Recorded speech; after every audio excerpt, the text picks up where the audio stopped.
Hey, folks. Here's a not so hot take that I'm probably gonna catch heat for, anyways.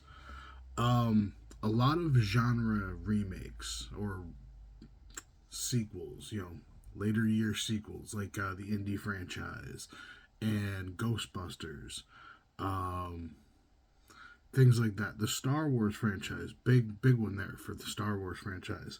Uh, Star Wars fans are gonna Star Wars fans are gonna hate this one.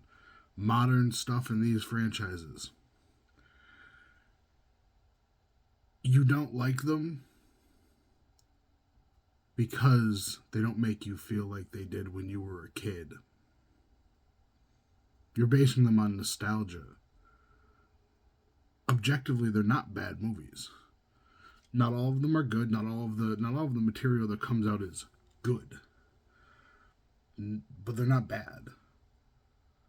They're not for you.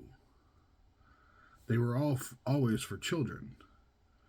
I mean, Ghostbusters was meant to be an R-rated, more scary version, and the studio chopped it down, made it a comedy, made it more of a comedy. Um, and those are from Dan Aykroyd himself. It was never meant to be kids, but they made it for kids. They made it kid friendly, and we all grew up. Those of us, I was born in 1980, 3 days into 1980, and it was a kids movie for us. That was what I grew up on, and the same thing for the Indiana Jones movies. I remember going to see Temple of Doom in theaters with my dad, and that was amazing. And when I watch the new movies, I get that same sense. I love what I'm seeing. You don't like them because they don't make you feel like you were a kid.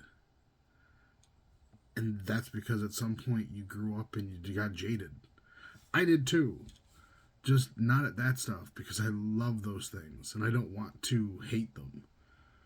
So I try to find the good in them. Nothing is as good as Raiders, even though Raiders has its problems. Nothing is as good as Ghostbusters, even though Ghostbusters has its problems. But they're not bad. You just don't like them because you're not a kid anymore.